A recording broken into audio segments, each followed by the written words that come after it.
Bonjour à tous et bienvenue dans ce Zoom aujourd'hui en compagnie de Claude Cholet. Bonjour monsieur. Bonjour. Claude Cholet, vous êtes le président de l'OJIM, l'Observatoire des journalistes et de l'information médiatique. Vous nous présentez ce jour votre dernier ouvrage, La DILCRA, fossoyeur de nos libertés, disponible d'ailleurs, je le précise dès maintenant, sur la boutique officielle de TV Liberté. Claude Cholet, la DILCRA, c'est quoi? C'est ce bidule, ce machin créé en 2012 à l'initiative de Nicolas Sarkozy, délégation interministérielle à la lutte contre le racisme, l'antisémitisme, et on a ajouté H en 2016 pour haine anti-LGBT. Alors il existait déjà des associations antiracistes, SOS Racisme, la Ligue des droits de l'homme, le MRAP, la LICRA, toutes subventionnées par l'État au passage. Pourquoi l'État a souhaité se mêler à la lutte antiraciste? Alors c'est pas seulement l'État, c'est 3 présidents successifs. D'abord Nicolas Sarkozy, qui en février 2012, c'est 3 mois avant qu'il soit battu, crée non pas la délégation, mais un poste de délégué à la lutte contre le racisme et l'antisémitisme. C'est ça. C'était le DILCRA. Et il n'y avait pas de H à ce moment-là. Nicolas Sarkozy est battu, François Hollande lui succède. À l'époque de Nicolas Sarkozy, ce poste était rattaché au ministre de l'Intérieur. À l'époque, Claude Guéant, avant le mois de mai 2012. François Hollande décide de donner plus de lustre à cette institution et le rattache, non pas au ministre de l'Intérieur, mais au Premier ministre. Troisième étape, François Hollande, toujours en 2016, rajoute le H, donc de lutte contre la haine anti-LGBT. Et en 2018-2019, Emmanuel Macron double quasiment le budget de la DILCRA, qui passe en quelques années de 4 millions à 8 millions d'euros. Donc c'est donc une succession de décisions gouvernementales à des gens qui, en théorie, appartiennent à des camps opposés, qui vont créer ce que vous avez appelé le bidule, le machin. La DILCRA, personne ne la connaît. Si vous posez la question dans la rue, qu'est-ce que la DILCRA, personne ne sera capable de le dire. Mais c'est une institution interministérielle qui peut agir donc sur tous les rouages de l'État. Et je crois que l'éducation, la police, la justice, la culture, politique de la ville, numérique, outre-mer, c'est totalitaire. L'armée, la défense, je sais pas moi, les fruits et légumes, le commerce extérieur, c'est une délégation interministérielle, ce qui veut dire que les délégués de la DILCRA ont vocation à intervenir dans chaque ministère au titre de la lutte contre le racisme, l'antisémitisme, et la haine et anti-LGBT, etc., etc. C'est donc une institution, même si elle est même relativement limitée en nombre, une institution qui est puissante, car elle peut intervenir non seulement auprès des ministres, mais également auprès des préfets. Auprès des préfets. Donc les 90... Redites-moi, le budget, c'est combien? C'est 8 millions d'euros. Alors c'est quoi les actions concrètement? Les actions concrètes, je vais vous citer plusieurs exemples. C'est la DILCRA qui est chargée au sein de la gendarmerie et de la police de former les institutions, c'est-à-dire les policiers et les gendarmes, à la lutte contre le racisme, l'antisémitisme et la haine anti-LGBT.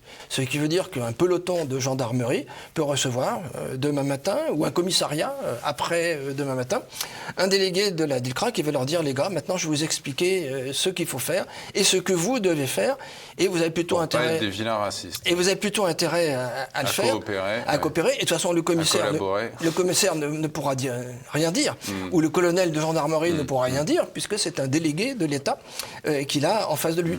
Même s'ils n'en pensent pas moins, peut-être que les policiers et les gendarmes n'en pensent pas moins non plus, mais ils devront recevoir la bonne parole, qui en l'état est plutôt la mauvaise parole.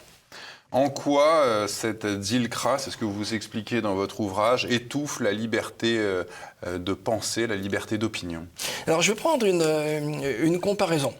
DILCRA, ça évoque comme c'est le drap long, le nylon, ça évoque un tissu de matière synthétique. Vous savez ce que c'est que l'électricité statique? Quand vous avez une chemise en nylon, par exemple, et puis, je sais pas, par mégarde, vous allez trop près de cette chemise en nylon, vous l'effleurez, vous allez recevoir un petit choc électrique. Ce tissu, qui est un tissu artificiel, et la DILCRA est un tissu artificiel, empêche la peau de respirer.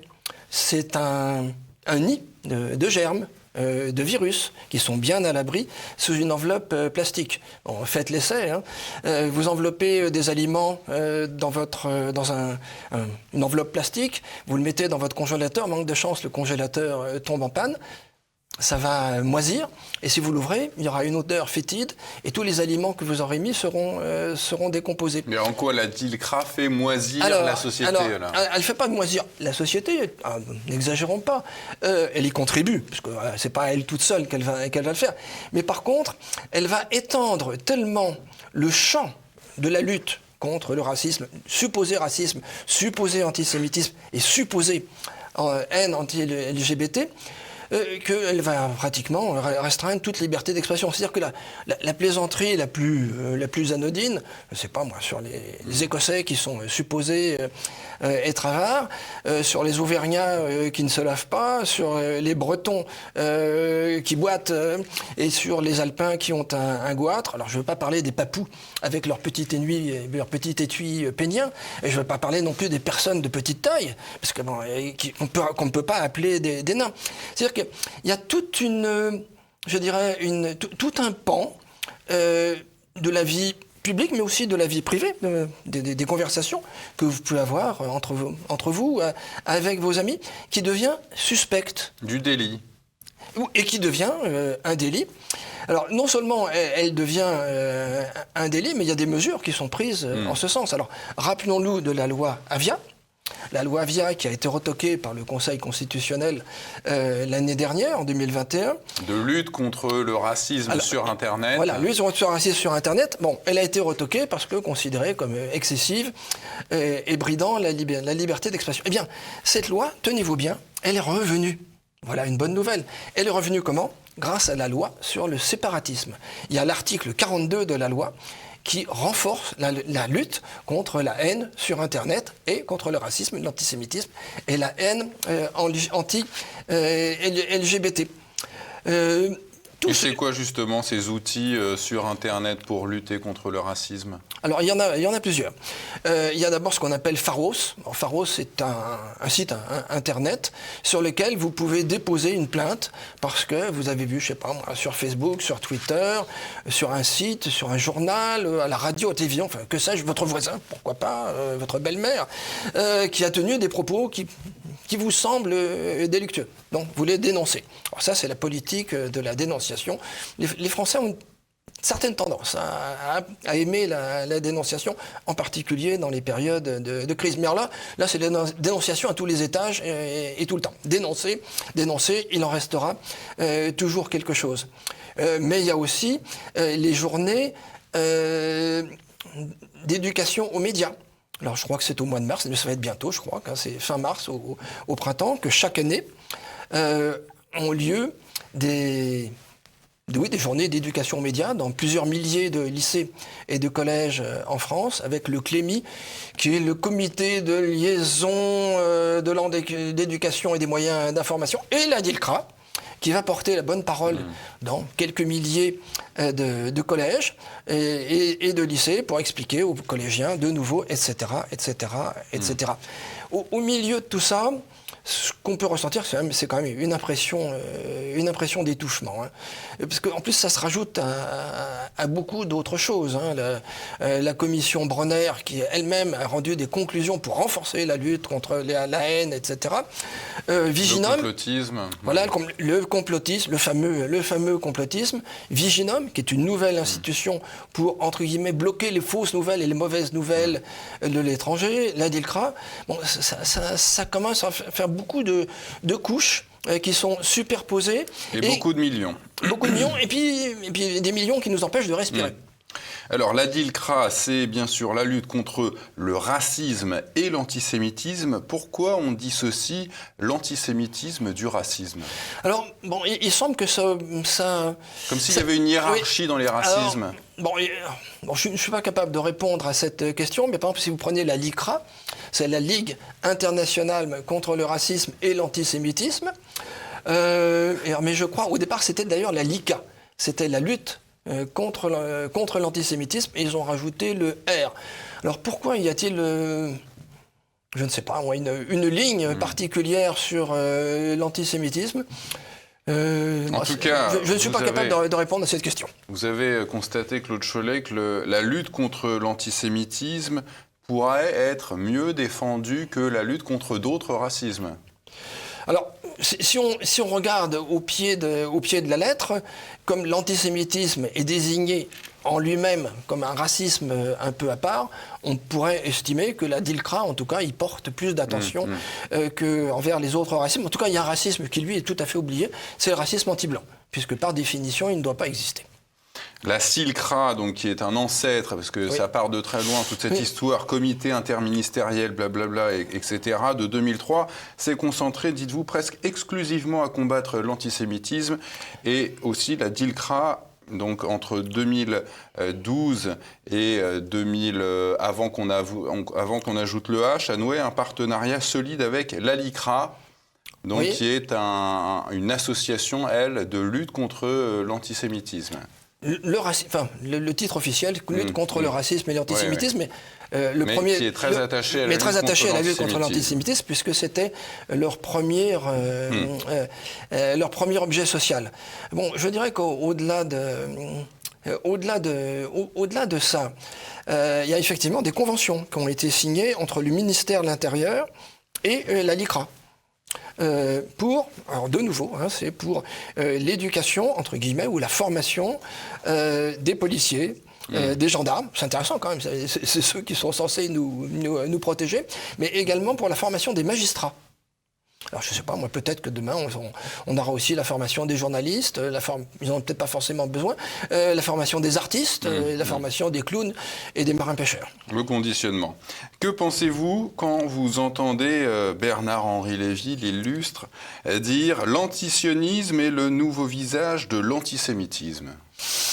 Bon, je crois que c'est une remarque d'ordre géopolitique pour Bernard-Henri Lévy, qui se défend de près ou de loin, je pense, comme il se pose comme un défenseur d'Israël. C'est son droit, d'ailleurs, le plus strict. Où il explique que la défense d'Israël est peut-être encore plus importante ou aussi importante que l'antisémitisme, ou que l'antisémitisme n'est qu'un des visages de la lutte contre Israël. Bon, c'est une prise de position pro-israélienne. Il en a le droit. Acceptons-la comme telle. Prise de position pro-israélienne, d'ailleurs, qui avait été repris pour le compte de l'État, une proposition de résolution avait été discutée en décembre 2019 à l'Assemblée nationale et qui visait à désigner l'antisionisme comme une émanation du discours antisémite. Donc on voit que M. Bernard-Henri Lévy arrive à influencer ce qui se passe au sein de l'appareil législatif. Pas seulement, mais aussi beaucoup dans les médias. On le voit.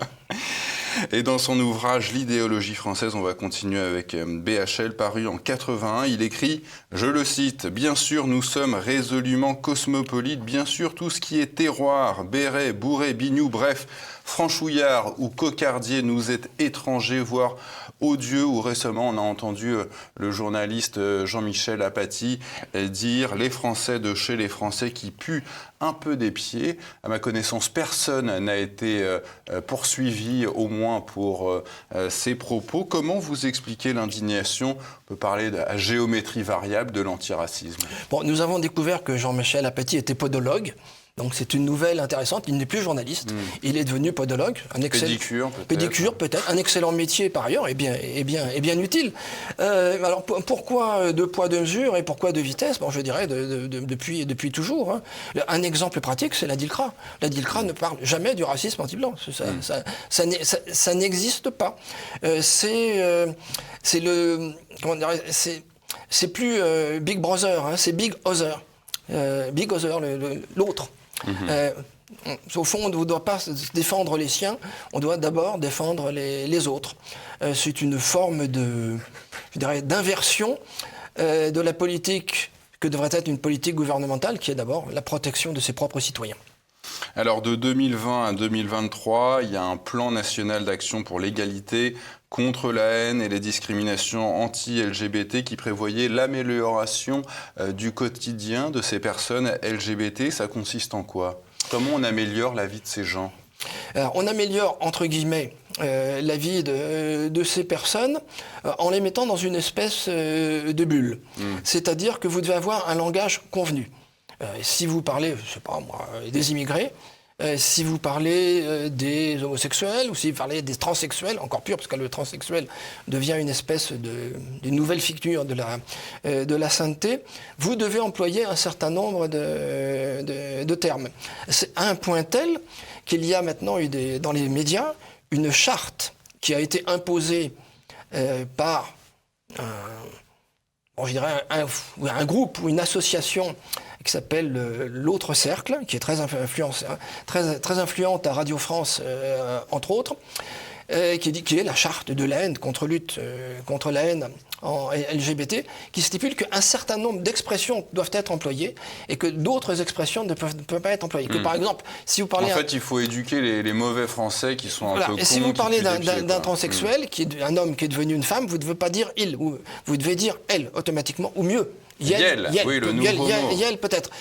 Vous ne devez pas parler d'immigrés, vous ne devez pas parler de réfugiés, vous devez parler d'exilés. Je signale au passage que cette charte existe également en Belgique francophone. Et alors, en mars 2020, vous me parliez, avant de rentrer sur ce plateau, d'une commission qui a été mise en place pour apporter 57 mesures, forcer la lutte pour renforcer la lutte contre le racisme. Est-ce qu'on peut avoir quelques petits exemples de ces mesures qu'on va imposer? Alors, avant des exemples, il faut savoir qui a pondu, excusez-moi de la vulgarité et de l'expression un peu familière, qui a pondu ces 57 mesures. Il s'agit de 2 députés. Le premier, c'est Robin Reda, député ex-LR, de nouveau LR maintenant, de l'Essonne, ancien porte-parole du mouvement Soyons Libres de Valérie Pécresse, et qui maintenant fait partie de la commission riposte de la candidature de Valérie Pécresse. Et l'autre, c'est une parlementaire LAREM de l'Isère, qui est membre du comité exécutif de l'AREM. C'est intéressant, LR, l'AREM.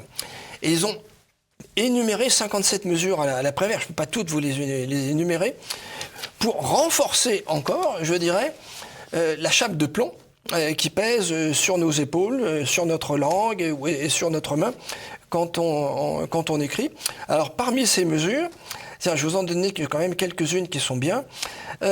Développer les échanges au sein du réseau des magistrats sur le racisme afin d'assurer une animation plus efficace de la politique pénale, je répète, de la politique pénale en matière de lutte contre le racisme. Ça, c'est la mesure numéro 22. Mais concrètement, comment ça s'applique, ce charabia? Qu'est-ce qu'on dit aux magistrats? Un délégué interministériel de la DILCRA va à l'École nationale de la magistrature et va leur expliquer que il faut que dans leur jugement, ils prêtent une attention tout particulière à la lutte contre le racisme, etc., etc. Et ils vont être de même pour celui qui va se rendre dans le peloton de gendarmerie dont nous parlions tout à l'heure. Et alors, je crois que je ne sais plus si la mesure 29 ou 31, alors là, c'est le pompon. Relever la dotation annuelle de la DILCRA de 8 millions à 10 millions d'euros. Oui. D'un côté... On prend 2 millions. D'un côté, un député LR, d'un autre côté, une députée LREM. Moi, je rajouterais une 50e mesure, la dissolution de la DILCRA. Eh ben, merci Claude Cholet. Je rappelle donc le titre de ce petit fascicule publié par la nouvelle librairie La DILCRA, Fossoyeur de nos libertés, qu'on peut retrouver sur la boutique officielle de TV Liberté. Merci Claude Cholet. Je vous remercie.